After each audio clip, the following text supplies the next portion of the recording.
관련 교사는 당초 2024년 12월 9일부터 6개월간 질병휴직 중이었다가 2024년 12월 30일자로 조기 복직한 교사로 휴직 전까지는 2학년 담임 교사였으나 지난 12월 말 복직 후에는 교과 전담 교사로 근무 중으로 해당 학교가 12월 27일부터 방학 중인 관계로 실질적인 수업은 이루어지지 않았던 것으로 확인됩니다.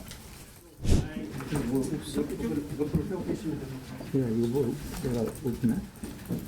뭐야? 네. 지금부터 브리핑을 시작하겠습니다. 안녕하십니까? 공부관우 창현입니다. 어제 관내 초등학교에서 불기수원 일이 발생했습니다. 지역되잖아요. 교육감님의 말씀이 있고 교육국장은 브리핑 후 질문 답변 시간을 갖도록 하겠습니다. 그럼 먼저 손동호 교육감님의 말씀 있겠습니다.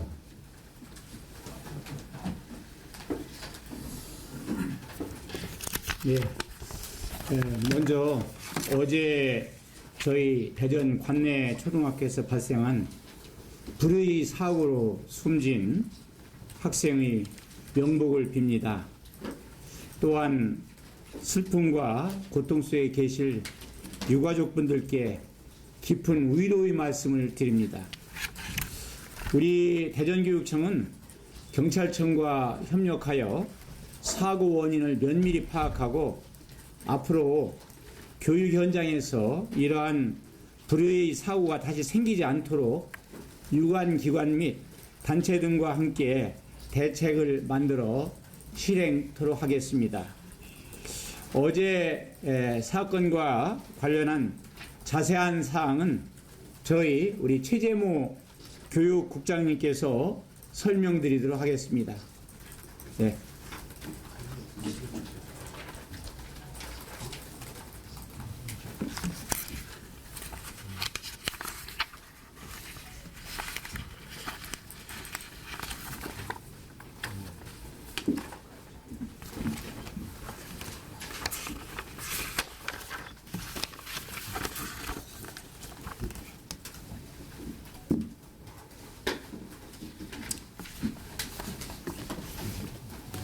어제 2월 10일 16시 30분경 대전 A초등학교에서 재학 중인 1학년 여학생을 기다리던 모 학원 차량기사가 학생이 내려오지 않자 돌봄교실로 연락을 하였고 돌봄 교실에서는 학생이 내려갔다고 하였으나 이후 재차 연락을 하여도 학생이 오지 않아 해당 학교 교사들이 학생을 찾기 시작하였습니다. 16시 50분경 학생을 찾을 수 없어 학부모에게 연락을 하고 학생의 부모가 경찰에 신고하였습니다. 학부모, 교직원, 1차로 출동한 경찰이 함께 찾기 시작하였고 2차로 출동한 경찰이 그 후 합류하였습니다.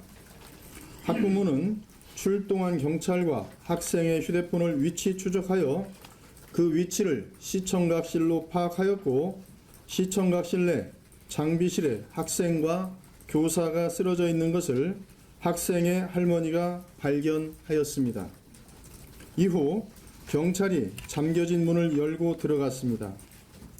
17시 40분경 학생은 구급차로 병원으로 이송하였고 학생의 아버지는 해당 학교 교감의 차량으로 병원으로 이동하였습니다. 현장에서 함께 쓰러진 채 발견된 교사는 경찰이 남편에게 연락한 뒤 18시 15분경 구급차로 병원으로 이송되었습니다. 학생은 19시경 병원에서 사망 판정을 받았으며 현재 경찰에서 해당 사건에 대한 구체적인 경위와 동기 등을 조사 중인 것으로 파악하고 있습니다.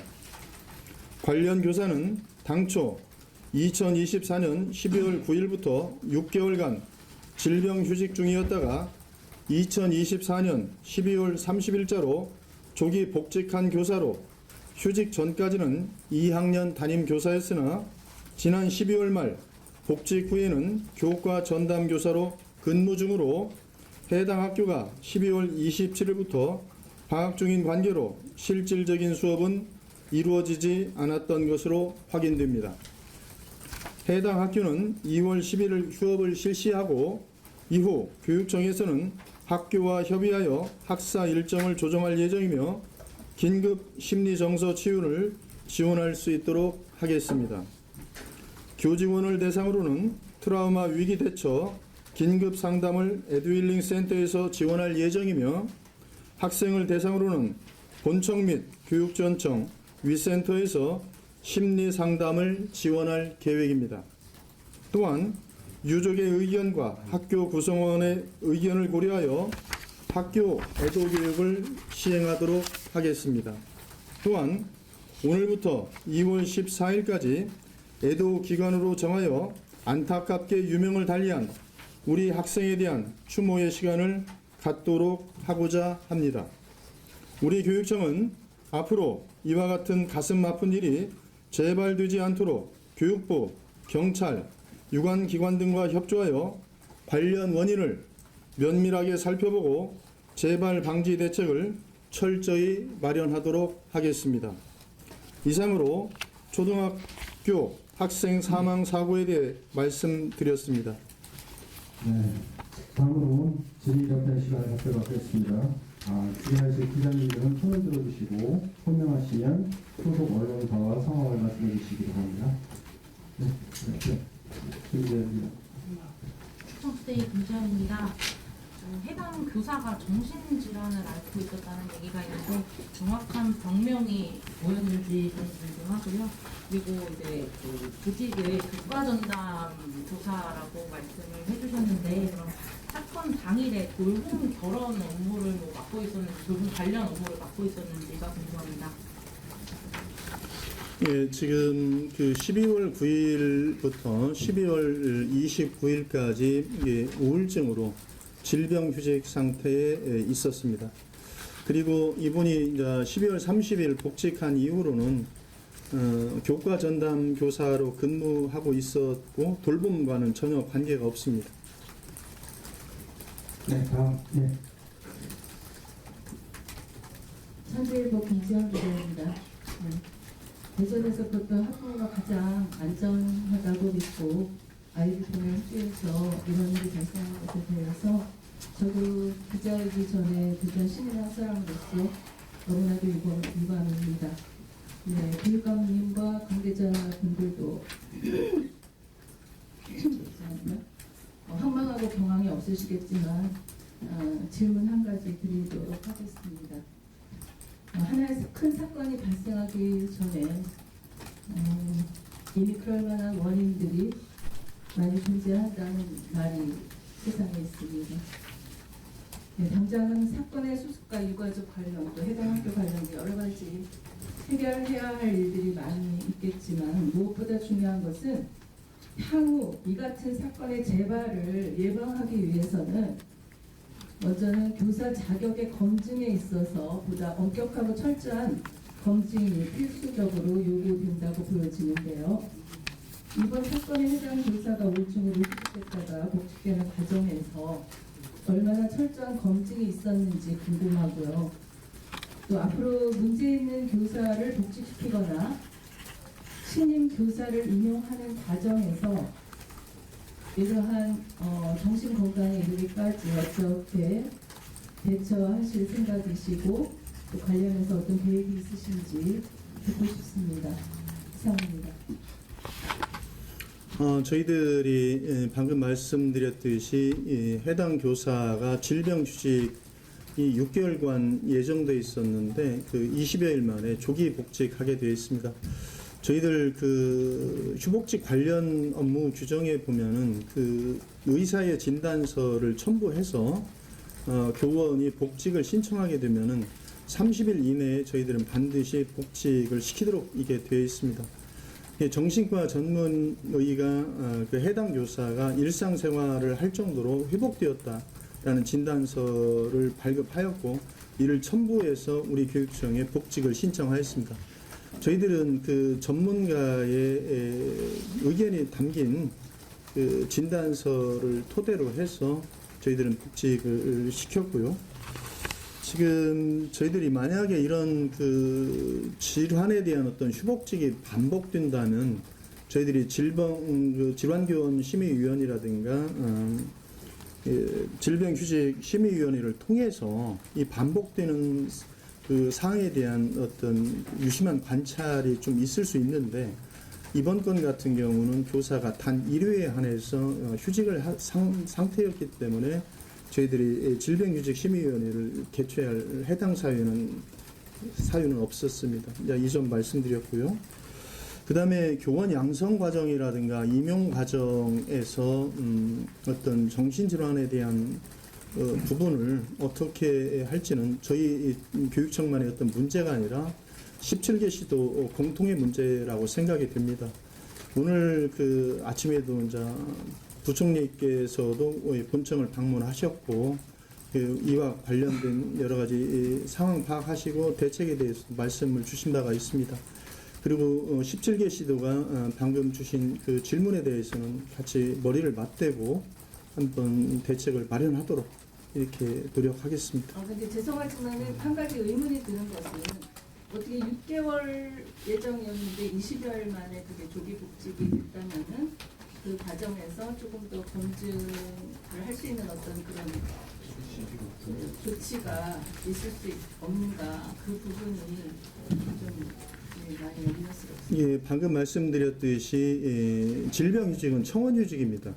본인이 내가 병이 있으니까 휴직을 하겠다라고 진단서를 첨부해서 요청을 하면 저희들이 이제 휴직을 명하는 것이고요. 만약에 휴직이라는 것은 휴직 사유가 소멸하면은 소멸 즉시 복직을 해야 됩니다. 그러면 저희들이 휴직 사유가 소멸됐다고 판단하는 것은 전문가의 소견입니다. 근데 거기 정신과 의사가 일상생활이 가능할 정도로 회복되었다라는 소견이 붙어 있는 상황에서 저희들이 이게 반복적이지 않기 때문에 그걸 신뢰할 수밖에 없었습니다. 그래서 복직을 명한 것입니다. 다음.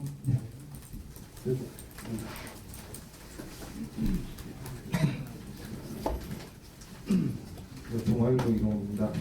어제 교육감께서는 이번 사건과 관련해서 몇 시쯤 어떤 첩보를 언제 어디서 어떻게 받았고 어제 저녁부터 대책회의를 했다는데 지금 오전까지 일선 학교를 확인한 결과 어떠한 대책도 내려가지 않았다고 학교에서 얘기하는데 어떤 대책을 어제 논의를 해서 일선 학교에 어떤 대책을 내려보냈는지도 궁금하고요.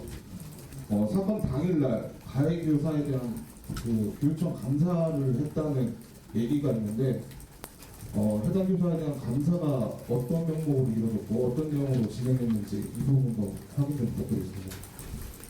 지금 어제 이제 사건이 저희들한테 파악된 게 19시경 전후로 이제 저도 인식하고 있고요. 교육감님께 즉시 이제 보고를 드렸고 교육감님께서 바로 청으로 복귀하셔가지고 어제 자정 인근까지 대책회의를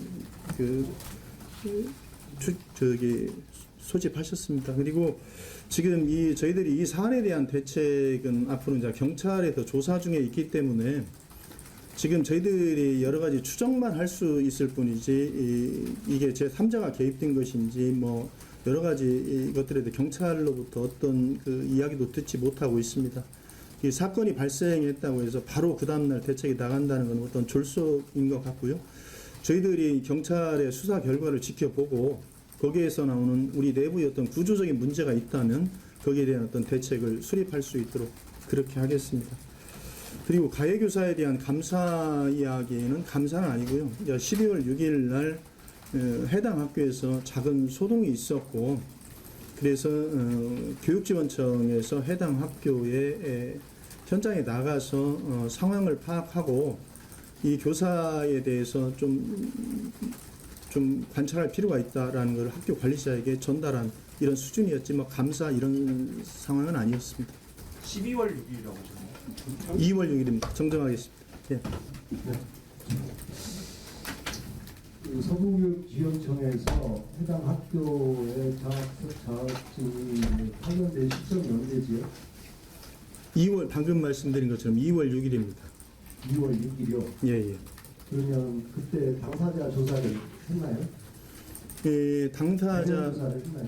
당사자 대면 조사는 이루어지지 않았습니다. 당사자 해당 교사가 매우 불안한 상태에 있기 때문에 학교 관리자가 간접적인 그 소통을 하는 것이 좋겠다라고 해서 대면 조사는 이루어지지 않았습니다.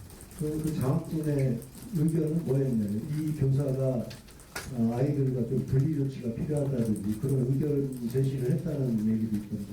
예, 맞습니다. 방금 말씀드린 것처럼 그 연가라든가 병가 등을 통해서 일단 분리 조치하는 것이 필요하다라는 의견을 학교 관리자에게 주었고, 학교에서는 해당 교사를 교감 옆자리에서 근무하도록 이렇게 한 상태였습니다.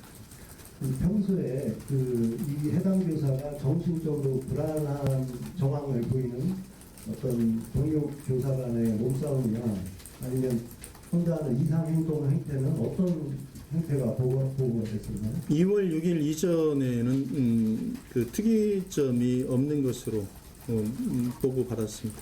또 2월 6일 이후에 10일 사이에 4일간의 어떤 분리 조치할 수 있는 시간, 여유 기간이 있었는데 그 분리 조치는 이루어지지 않았던 것인데 교감 옆에 참석하는 거 외에 지금 그 해당 교사가 아까 말씀드린 것처럼 질병휴직 들어가면서 그 후임자가 담임 업무를 승계했고 수업이 그래서 실질적으로 없는 이런 상태였습니다. 그래서 복열 수업을 중심으로 수업을 진행했고요. 그 피해 학생과는 뭐 일체 접촉이 없는 이런 상태였습니다. 6일 이후에 서부교육지원청이나 시교육청의 조치는 없었던 것입니까? 지금 그 저희들이 6일날 그 보고를 받았고 그 사안이 이제 토요일, 일요일을 껴있기 때문에 실질적인 것은 하루 반 정도일 것 같습니다. 시교육청에 보고가 된 시점은 언제지요?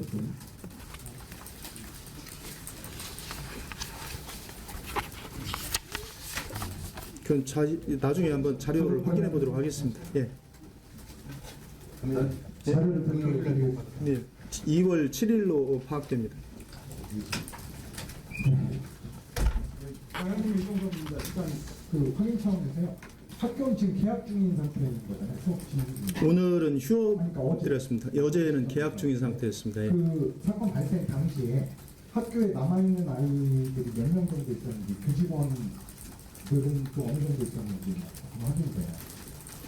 지금 그 당시에는 아마 모든 교직원이 정상 근무 중이었을 것으로 생각이 되고요.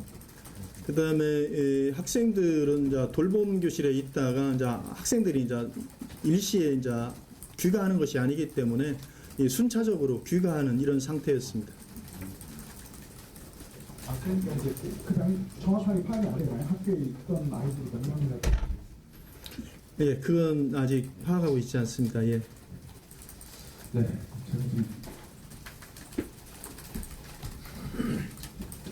네, 경기도 정혜준 기자입니다. 그러면은 그 돌봄 교실을 이용을 했다면은 이제 이 학생이 이제 나가는 거를 돌봄 교사가 봤을 거 아니에요? 그러면 그 당시 그 돌봄 교사는 뭐 하고 있었는지 하나고요. 그 지금 제가 따로 제보를 받은 것 중 하나가 그 오전에 이제 그 지금 가해 교사가 이 학생을 데리고 갔다는 그런 지금 증언도 있는데 혹시 확인된 사항이 있나요? 그거는 확인된 바 없습니다. 그리고 이 학생을 가르치는 학생도 아니고 이 해당 교사는 돌봄과 전혀 무관한 학생이기 때문에 뭐 그거는 뭐 일부의 억측이지 않을까 싶습니다. 예. 그러면은 지금 처음에 질문드렸던 거, 그 돌봄 교실을 이용을 하고 있었다면은 이 학생이 귀가를 하는 걸로 지금 학교에서 인식을 했다면은 몇 시에 귀가를 했다고 본인들이 다 알 거 아니에요. 예, 예. 그러니까 그 부분에 대해서 지금 확인하신 게 있는지 여쭤본 거예요. 지금 저희들이 말씀드린 것처럼 돌봄 교실에서 나중에 이 학생이 귀가하게 되면은 학교 경계를 떠나는 순간부터 부모가 이 학생을 반드시 동행해야 된다. 부모가 못 올 경우에는 부모가 위임한 성인이 해야 된다. 만약에 성인이 불가능할 경우에는 형제 자매라든가 자율교감은 반드시 학부모의 동의하에 이루어지도록 되어 있습니다. 그래서 지금 만약에 학교 경계 내부에서의 학교는 일단 안전한 공간이다라는 것이 전제되어 있기 때문에 거기에 대한 규정은 별도로 없습니다. 그게 아니라요. 예. 이 학생이 지금 그 늦은 시간까지 1학년 학생들은 보통 이제 점심 먹고 끝나잖아요.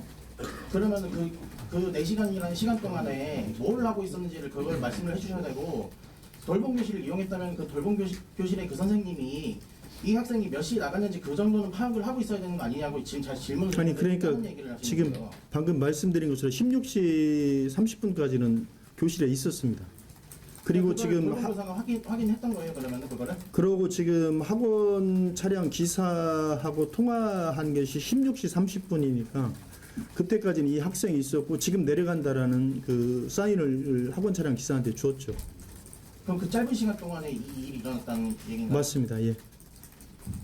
그러면 그 16시 30분에 어쨌든 돌봄 교사가 아이가 나가는 걸 확인했다는 거죠? 예, 맞습니다. 확인을 했고, 그 다음에 그 아까 말씀하신 그 인계 가능한 범위에 학원 차량 교사라도 포함이 돼 있는 건가요? 부모가 동의해서? 맞습니다. 네. 다음. 네.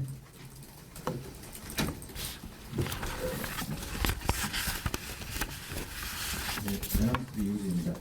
그 7일날 교육청에 보고가 됐던 그 이상 행동에 관련해서 그 이후인지 그 전인지는 모르겠으나 해당 교사가 아니면 학교 측에서 휴직 연장, 휴직을 한 번 더 쓰고 싶다라는 의견을 피력했다는 얘기도 있던데, 그 당시에 교육청 회신은 같은 질병으로 더 이상 휴직은 불가하다는 내용의 회신을 받았다고 전달받은 게 있었거든요. 그게 맞는지 확인해 주시고, 그다음에 그 학교에서 아까 말씀하셨던 부분 중에 돌봄 교실이 끝난 이후에 아이가 나가는 모습을 확인하면 그 아이를 인계받고 그 하는 과정에서 서명 같은 걸 하도록 되어 있는 걸로 알고 있는데, 그 서명이 어떤 식으로 이루어졌는지 교육청에서 파악하고 계신지와, 그다음에 그 아이가 나가는 그 짧은 거리 계단만 내려가면 된다고 들었는데 그 사이에 아이가 나가는 모습을 돌봄 교사가 확인했는지 그것도 파악하고 계신지, 그리고 그 해당 교사, 가해 교사가 그 시간에 어디서 뭘 하고 있었는지 파악하고 계신지 말씀해주세요.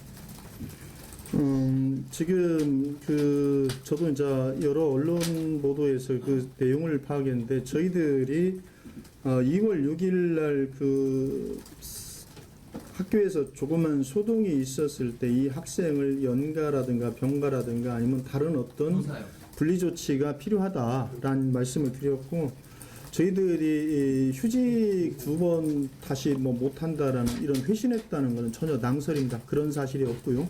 어제도 저희들이 재차 확인했을 때 그런 회신을 한 사실이 없습니다. 그리고 학생을 만약에 학부모가 본인이 데려가 동행하도록 했는데 못 올 경우라든가 이런 저희들이 휴대폰이라든가 이런 것으로 인증을 받고 있습니다. 그리고 이 학원 그 기사와 해당 교사가 돌보고 있던 해당 교사가 서로 소통한 걸 봤을 때도 지금 아이가 내려보내 달라라고 학원 차량 기사가 얘기를 했고, 이 아이를 그럼 지금 내려보내겠다라는 메시지를 줬죠. 내려갔는데 한 10여 분 후에 다시 학생이 왜 내려오지 않느냐라는 전화를 재차했을 때, 좀 전에 내려갔다 분명히 라는 걸 봤을 때 해당 교사는 이 학생을 계속 보고 있었다는 것이 이제 확인이 됩니다.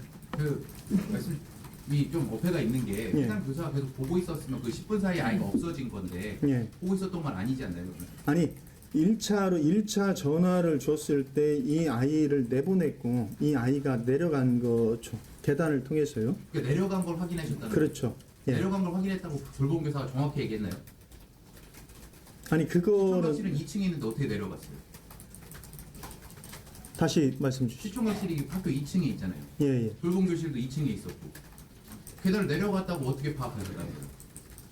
그러니까 돌봄 교사가 아니 이 돌봄 교실에서 나갔다는 걸 말씀드리는 돌봄 교사가 나간 것까지 확인한 거고, 맞습니다. 10분 뒤에 다시 전화가 왔을 때 그 아이의 행적을 돌봄 교사가 파악을 했는지 아니면 내려갔다고만 한 건지 그걸 파악하셨냐는 거예요. 지금 이 최초에 이 학생이 나가도록 이 교사가 이야기를 했고, 그러니까 이 학생이 나갔겠죠. 돌봄 교실을요.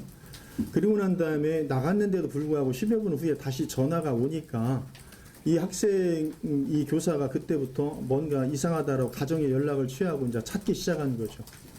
가정의 연락은 학교 학원 기사가 했다고. 예, 맞습니다. 예, 예. 가정의 연락은 돌봄교사가 아니고 학원교사가 했고, 그 돌봄교사가 10분 만에 아이가 없어졌는데 예. 그 아이를 찾았냐는 얘기예요. 그때 이제 그거 이제 막 그 미시적인 파악이 안 부분 되셔서 안 다시 되셨다고 말씀하세요. 다시 한번 파악을 해봐야 할 텐데요. 정확히 확인해 주세요. 예, 예. 지금 다른 학교들은 돌봄교실 바로 교실 앞에서 명부를 작성을 해야 하고 돌봄교실까지 직접 동행인이 가서 아이를 데려내고 오는 시스템인데 이 학교는 학생 혼자 2층에서 1층으로 내려갔어요. 왜 학교마다 그 규정이 다르거나 가이드라인이 이게 정확하게 어떤 건지 그것 좀 설명해 주세요. 그건 저희들이 이제 학교 환경에 따라 여러 가지가 다른 점이 있을 텐데요. 저희들이 학교를 이탈하는 순간에 부모 이제 동행이지 이것이 뭐 교문이다, 현관이다, 돌봄교실 입구다 이렇게까지 교육부 정하지 않습니다. 가이드라인에는 직접 예. 교실로 데려오게 돼 있어요. 근데 그 학교는 그렇게 하지 않았어요. 근데 다른 학교들은 교실까지 직접 동행인이 오게 하고 있어요. 왜 학교마다 그 규정을 다르게 적용하고 있죠? 저희들이 그건 다시 한번 더 파악을 해보도록 하겠습니다. 예. 변호사님 그 부분에 대한 규정을 말씀해 주시면 될 것 같은데. 교육청에서 갖고 있는 규정이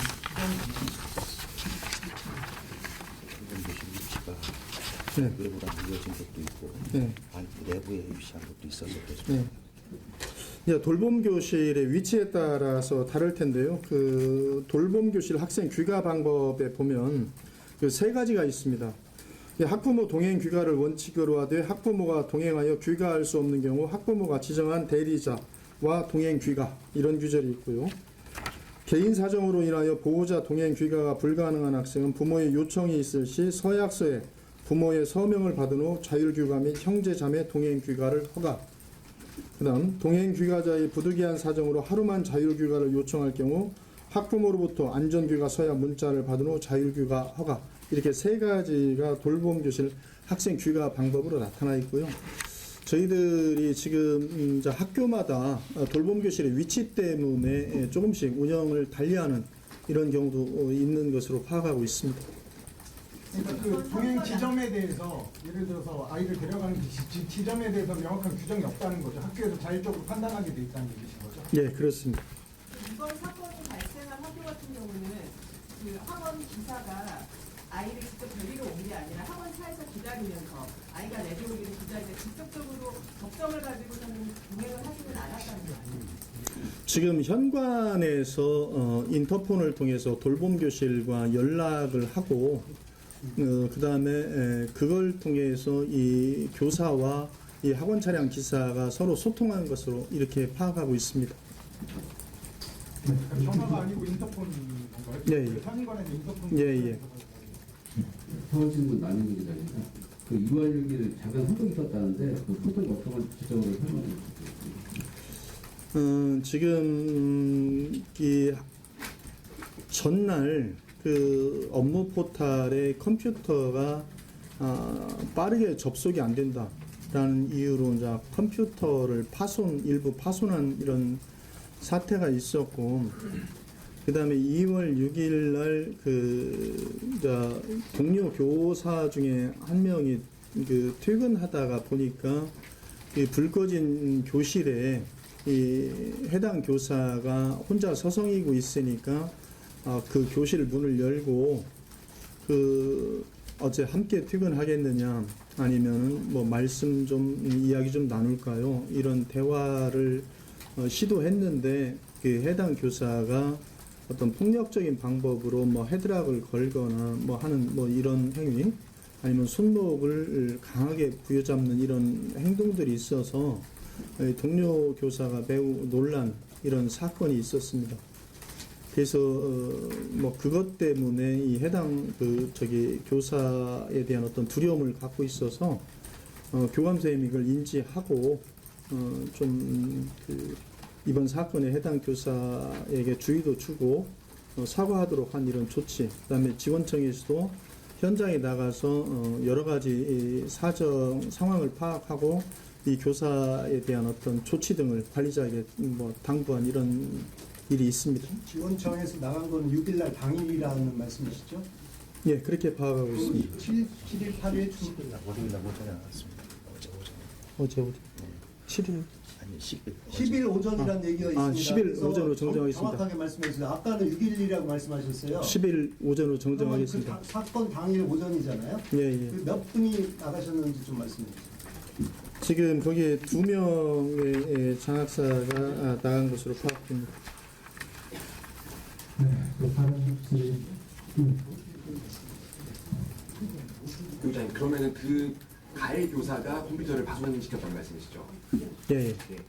그리고 아까 전에 질환교원심의위원회 말씀해 주셨는데요. 대전시 교육청은 2015년 9월부터 이것을 시행하고 있습니다. 정신적, 육체적 질환으로 인해서 교직 이수가 불가능할 것 같다라고 판단되는 교원에 의해서는 교육감 직권으로 직권 면직, 직권 휴직을 처할 수 있게 하는데요. 이 사안 관련해서 그렇다면은 20년 이상 교원으로 활동하시는 교사분이신데 지난해 12월 휴직 신청 후에 이전에는 한 번도 휴직 신청을 한 적이 없습니까? 예, 지금 육아휴직이라든가 이런 것들은 신청한 것으로 파악이 되고요. 이런 우울증이라든가 이런 질환으로 인해서 휴직을 신청한 사례는 없습니다. 꼭 휴직이 아니더라도 상담이라든가 아니면 교장과의 그런 것들도 없었어요. 학교 내부에서요. 지금 이런 상담이라든가 이런 것들은 수시로 일어나는 거기 때문에 저희들이 어떤 그걸 카운팅하거나 그러진 않습니다. 네. 근데 지금 그 학교 관리자로부터 저희들이 이제 파악한 것은 특이 어떤 행동사항이 이전에 있었던 것은 없었다라는 것이고요. 아마 약물 복용이라든가 이런 것들을 정상적으로 할 경우에는 조용한 상태에서 교직을 수행할 수 있으니까는 그 전에 특이한 사항이 있지는 않았습니다. 네, 대전시 교육청은 2020년에 한번 질환교원심의위를 개최를 했고 2021년 이후에는 단 한 번도 개최한 적이 없는데요. 그러면 이 교사뿐만 아니라 여러 정신질환이나 육체적 질환을 앓고 있는 교사들에 대해서는 왜 한 번도 이 심의위를 개최한 적이 없는 건가요?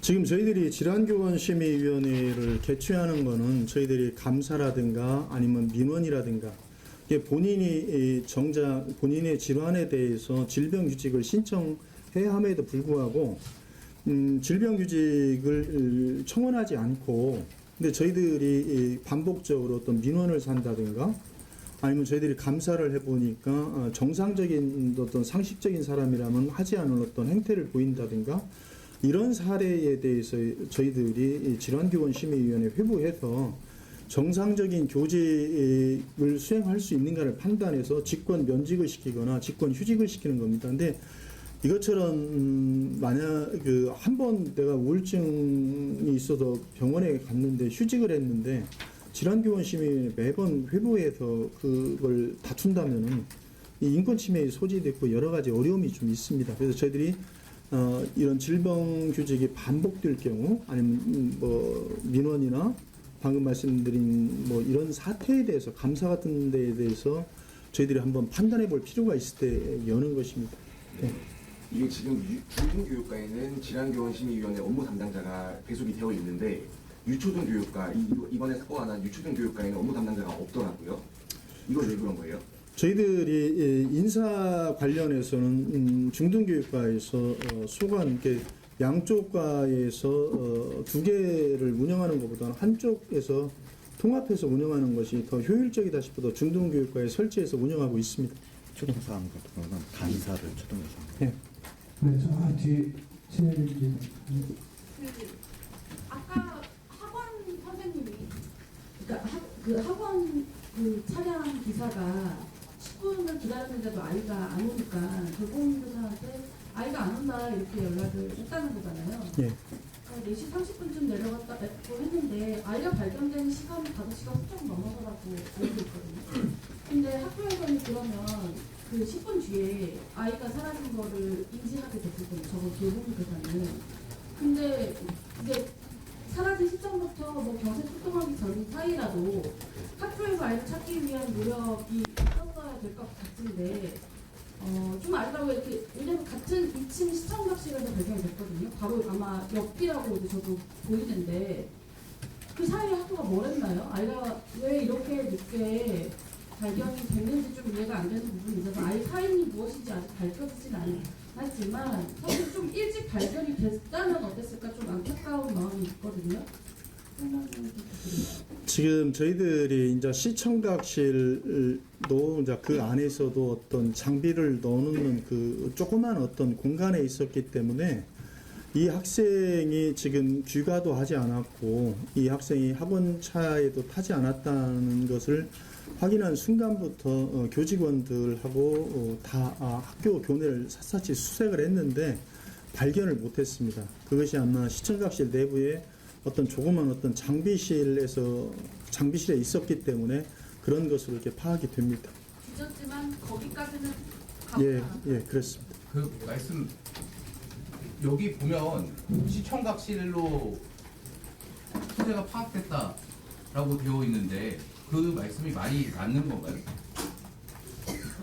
위치 추적을 통해 시청각실로 파악했고 예. 시청각실 내 장비실에서 발견했다라고 되어 있는데 위치 추적을 통해서 시청각실로 파악된 게 맞나요? 예, 맞습니다. 그럼 시청각실에 장비실이 있다라는 사실을 교직원이 모르나요?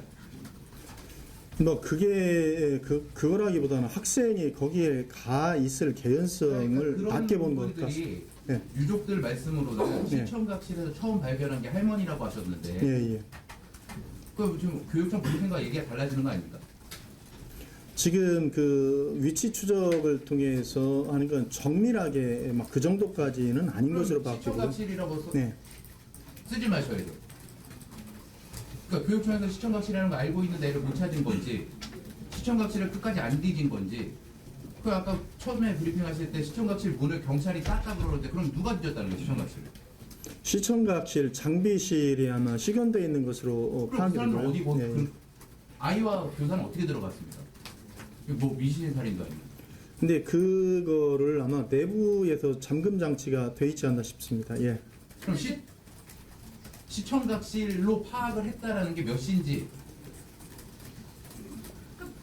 통상 저희 생각할 때 어떤 누군가를 시종이나 아이를 찾는다는 개념은 상황이 급박하기 때문에 매우 삭잡지 심지어 이제 시청각실이라고 파악이 됐는데도 불구하고 헐렁헐렁 찾지 않는 이상 근데 네, 지금 이제 두 분께서 말씀 주셨는데 저희들이 학생이 이 사건을 미리 저희들이 이제 예측할 수 있었던 건 아니고요.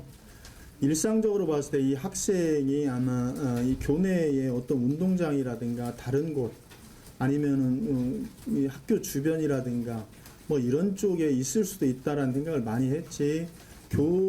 교사 내부에 어디에 이제 내부의 어떤 장비실에 들어가 있을 거라고는 이제 생각을 전혀 못한 상태에서 아마 수색이 이루어진 것으로 이렇게 생각이 됩니다. 그 교사가 예. 같이 살아가는 걸 학교가 인지하시던 건데. 예? 피의자인 교사가 네. 같이 살아줬잖아요. 예. 있다가 그 사실을 인지한 게 학교가 아니에요. 아마 그 16시 넘어서 이제 교무실에 함께 있다가 이제 정리하고 이제 퇴근 시간이 되었으니까 퇴근해야겠다라고 나간 것으로 이렇게 파악이 됩니다. 그렇게 파악했다는 거예요. 예.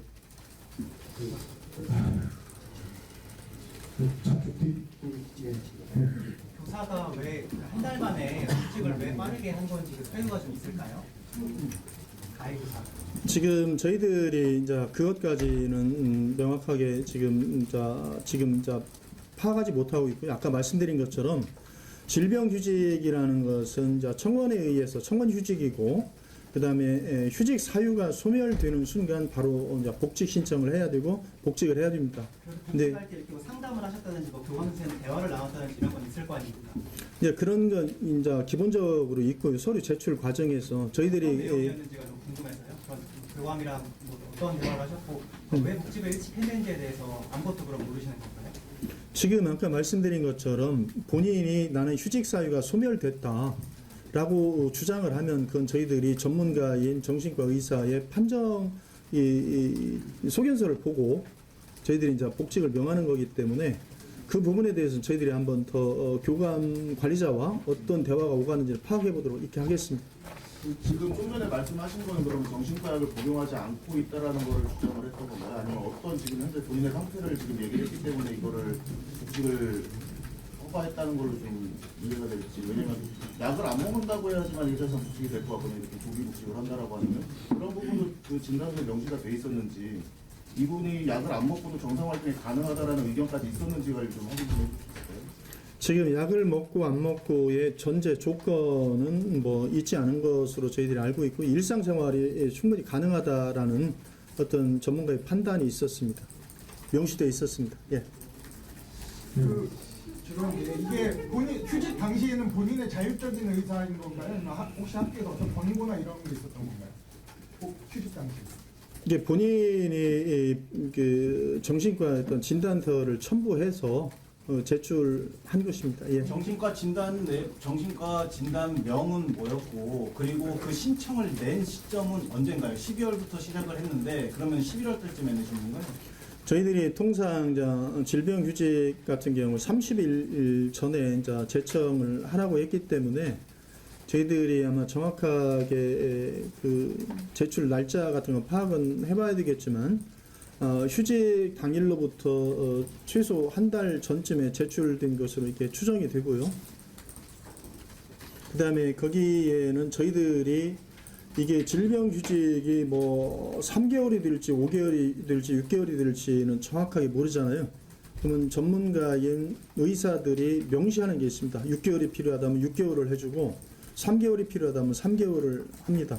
근데 거기에는 6개월로 명시가 돼 있어서 12월 9일부터 저희들이 6개월간 질병휴직을 발령한 것입니다. 예. 병명은 뭐였나요? 우울증이었습니다.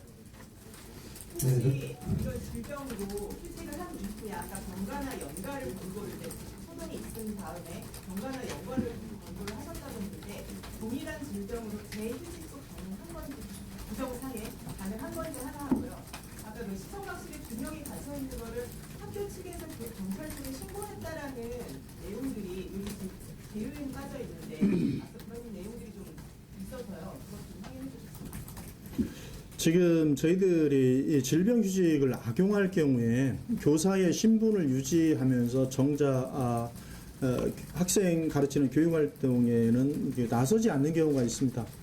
그래서 저희들이 질병휴직을 할 경우에는 상당 기간이 경과한 후에 그 다음 어떤 재발했다거나 하는 어떤 사유로 인해서 다시 동일 병명으로 휴직에 들어갈 수 있습니다. 그렇기 때문에 저희들이 고의성이 없다면 동일 병명으로 휴직을 재차 신청한다 하더라도 그걸 수용은 하고 있습니다. 그리고 1차 수색에서부터 이미 경찰이 동행을 하고 있었습니다. 그리고 2차에 다시 추가적으로 더 경찰이 합류한 바가 있고요. 예. 저 평소에 작년 11월 말 그 이제 휴직 신청 이전에 그때는 이제 담임 교사를 맡고 있었던 상황이잖아요. 예, 예. 평소에 이제 아이들과의 뭐 트러블 상황이라든가 20여 년 교사 생활 하시는 분이라고 그러던데 동료교사나 아니면 학교 경영진 아니면 아이들과 어떤 트러블 상황이 있거나 스트레스나 뭐 이런 게 있었기 때문에 질병휴직을 신청했을 텐데 평소에 이분의 처신이라고 해야 되나? 교내 행동 양태가 어땠는지 좀 알고 싶습니다. 그거에 대해서는 아까 말씀드린 것처럼 뭐 특이 사항은 뭐 학교 관리자로부터 보고받은 바 없습니다. 질병 휴직 신청을 낸 겁니까? 전혀 다른 사람 평소에 아주 반듯하고 정상적인 교사 생활을 하신 분이라는 이유예요? 예, 이분이 이제 평상시 학교 생활이 좀 조용한 편이었고 그렇기 때문에 주변에도 지금 우리 정신과 치료를 받는 분들이 많이 계시잖아요. 근데 우리 모르잖아요. 그렇기 때문에 이분도 좀 조용한 편이었고 그렇기 때문에 특별히 뭐 분리 조치를 할 필요가 있다 뭐 이런 생각을 관리자는 하고 있지 않았던 것으로 파악됩니다. 예. 그럼 학교 복귀하자마자 이렇게 폭력적인 성향을 보이고 그 이상 행동을 보이고 뭐 제가 취재한 바로는 내가 왜 이렇게 불행해야 되나라는 혼잣말을 평소에 이렇게 하고 다니셨다고 하던데 약간 피해망상적인 그런 증세를 보이셨다고 들었거든요. 그 갑자기 이렇게 돌변했다는 게 좀 이해가 안 가는데. 지금 저희들도 이제 이 사건에 더 짧은 시간에 파악한 것이고 어제 밤부터 오늘 아침 사이 뭐 파악한 내용입니다. 근데 아까 계속해서 말씀드린 것처럼 학교 관리자로부터 이 해당 교사에 대한 어떤 특이사항은 보고받은 바 없고요. 그 다음에 내가 왜 나만 불행해야 되냐라는 발언은 뭐 2월 6일 소동에서 그 동료 교원에게 내뱉은 한마디 말이었다고 이제 보고서에 기록이 되어 있습니다. 그 자세한 것은 이 교원에 대해서 어떤 경찰 수사가 있어야 되고 지금 이제 경찰에서 어떤 발표도 하고 있지 않기 때문에 물론 뭐 제3자 개입건이라든가 이런 가능성은 희박해 보이지만 범행 동기라든가 이런 것들은 이제 아마 경찰 조사를 통해서 나올 것으로 파악이 되고요. 그러면 저희들이 그 경찰 조사를 보고 난 다음에 거기에 맞춰서 대응 방안을 앞으로 찾아보도록 이렇게 하겠습니다. 그날 분리 조치를 권고했다고 했던 학교 측에 그날 사고가 난 거죠, 그럼 그날? 맞습니다. 학교에서 그 다음날 뭐 분리 조치를 하려고 했던 건가요, 계획이? 지금 학교 관리자도 지금 빈소가 마련되어 있는 그 병원에 가 계신 상황이고요. 그런 것까지 저희들이 아직까지는 파악하고 있지 못합니다.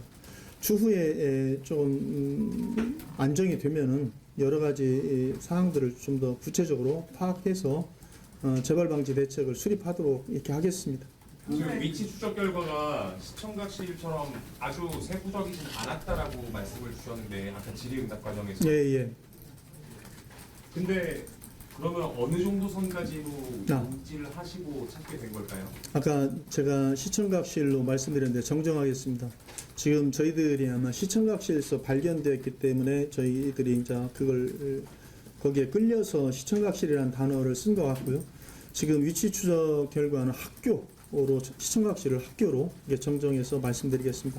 학교 정도에 있는 것으로 파악이 돼서 학교를 집중 수사하게 된 것입니다. 그 해당 교사가 그때 처음에 그 휴직 낼때 이분이 뭐 정신과 치료를 얼마나 받았다든지 뭐 이런 내용도 포함이 안 되나요? 그러니까 뭐 최근에 얼마 정도 갑자기 뭐 병원에 간다든지 그런 내용은 좀 포함이 됐을 것 같거든요. 휴직 신청을 낼 당시에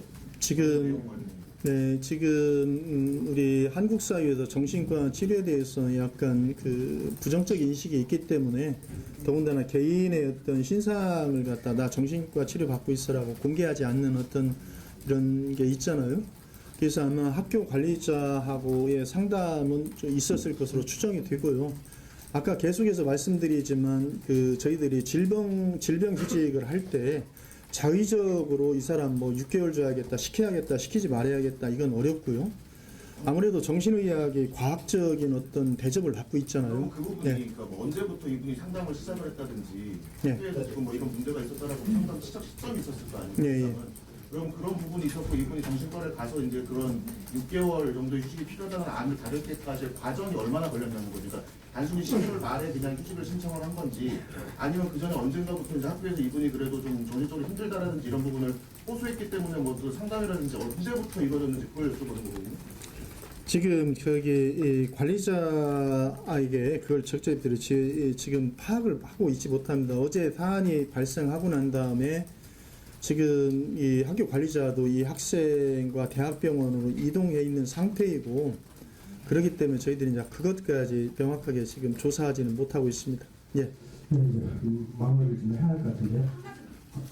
통상 우울증 비자를 받아서 병가 신청을 한다고 하더라도 어쨌든 학교장 승인이 있어야 될 거거든요.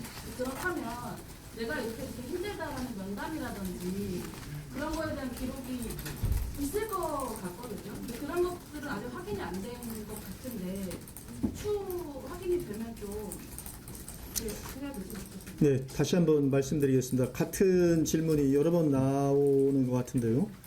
지금 저희들이 이제 질병 휴직을 할 때 가장 그 최우선으로 근거로 삼는 거는 병원에서 전문가의 소견서입니다. 근데 전문가가 이 사람이 6개월 동안 질환 치료를 해야 된다라고 했는데 학교장이 나하고 한 번도 상담을 안 했기 때문에 불허한다라고 얘기하기는 쉽지 않습니다. 그래서 저희들이 한번 파악을 해볼 텐데요. 아마 학교장도 이 교사가 진단서를 괜히 끄는 게 아니고 좀 치료를 해야겠다는 생각이 있기 때문에 끊었을 것으로 생각이 되고요. 예, 그걸 가지고 상담을 요청했을 때 학교장도 승인할 수밖에 없지 않았는가. 공문을 이제 우리 지원청으로 발송하지 않았나 싶습니다. 예.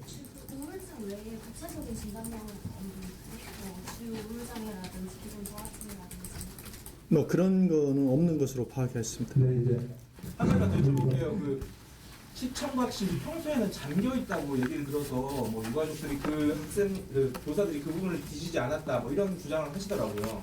근데 당시에는 어차피 경험은 그쪽 안에서 일어났던 거고 언제 그 시청각실이 누가 거기를 열었는지 혹시 확인이 되시는지.